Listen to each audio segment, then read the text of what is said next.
at the 75th session of the United Nations General Assembly, His Excellency President Joko Widodo.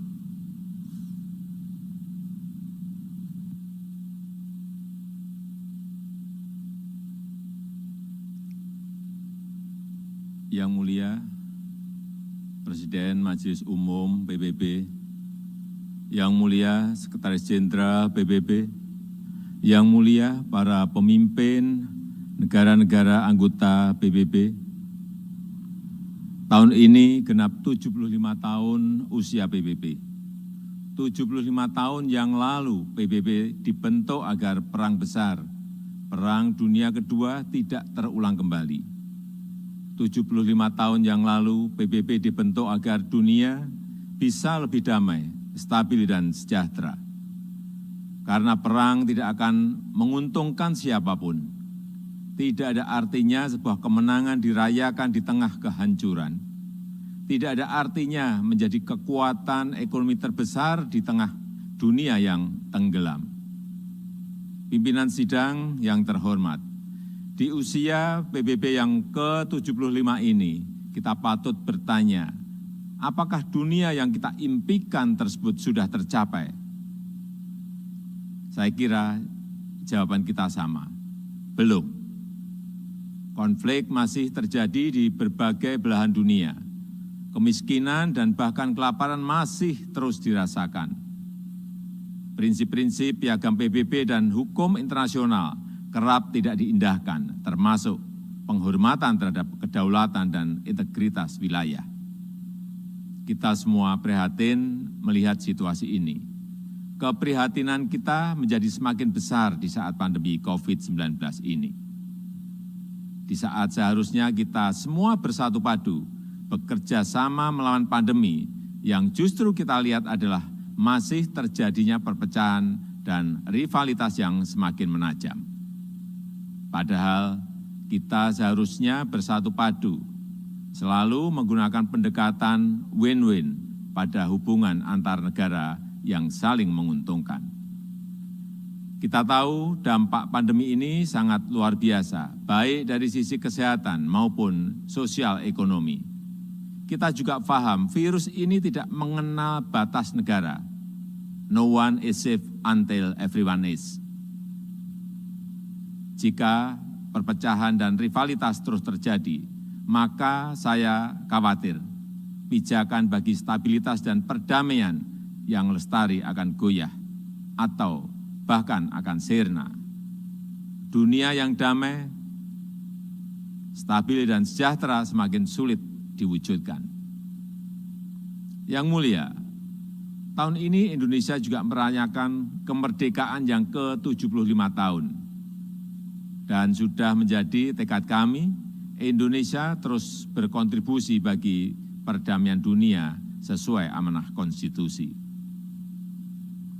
Indonesia akan terus memainkan peran sebagai bridge builder, sebagai bagian dari solusi. Secara konsisten, komitmen ini terus dijalankan Indonesia, termasuk saat Indonesia duduk sebagai anggota Dewan Keamanan PBB. Spirit kerjasama akan selalu dikedepankan Indonesia, spirit yang menguntungkan semua pihak tanpa meninggalkan satu negara pun. No one, no country should be left behind.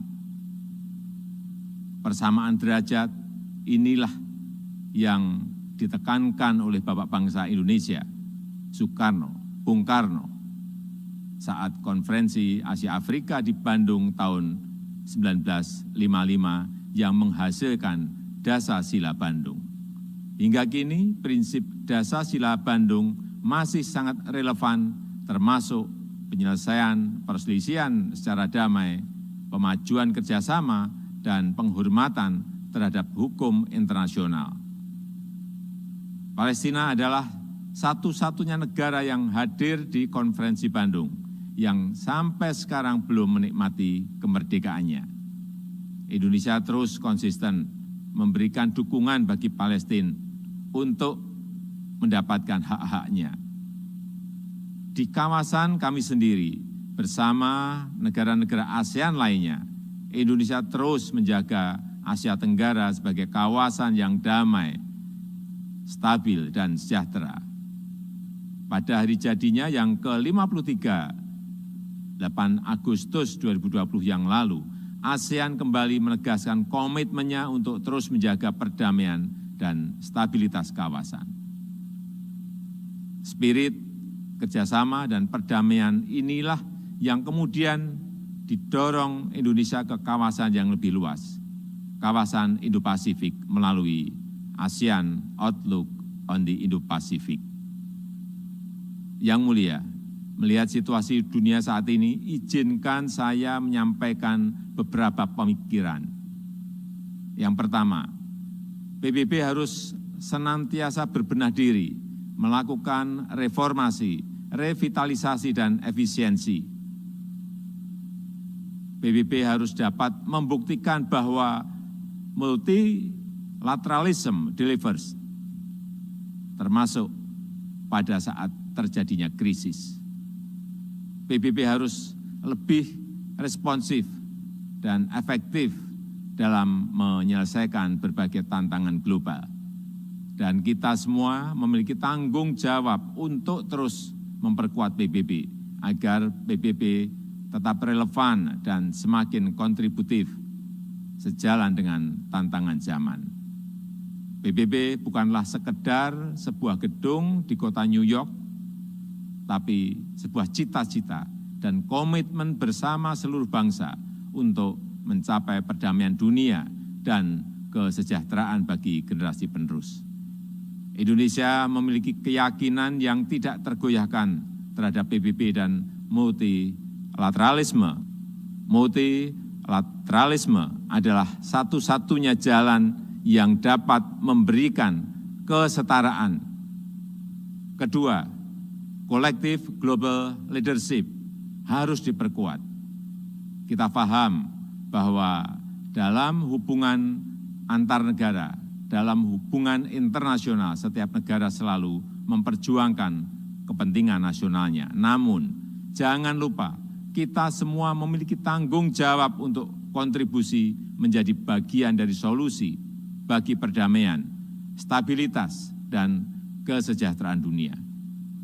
Disinilah dituntut peran PBB untuk memperkokoh kolektif global leadership. Dunia membutuhkan spirit kolaborasi dan kepemimpinan global yang lebih kuat untuk mewujudkan dunia yang lebih baik. Ketiga, kerjasama dalam penanganan COVID-19 harus kita perkuat, baik dari sisi kesehatan maupun dampak sosial ekonominya. Vaksin akan menjadi game changer dalam perang melawan pandemi. Kita harus bekerja sama untuk memastikan bahwa semua negara mendapatkan akses setara terhadap vaksin yang aman dan dengan harga terjangkau. Untuk jangka panjang, tata kelola ketahanan kesehatan dunia harus lebih diperkuat. Ketahanan kesehatan dunia yang berbasis pada ketahanan kesehatan nasional akan menjadi penentu masa depan dunia. Dari sisi ekonomi, reaktivasi kegiatan ekonomi secara bertahap harus mulai dilakukan dengan melakukan koreksi terhadap kelemahan-kelemahan global supply chain yang ada saat ini. Aktivasi ekonomi harus memprioritaskan kesehatan warga dunia.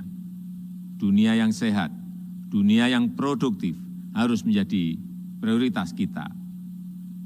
Semua itu dapat tercapai jika semua bekerja sama, dan bekerja sama. Mari kita memperkuat komitmen dan konsisten menjalankan komitmen untuk selalu bekerja sama. Demikian, terima kasih.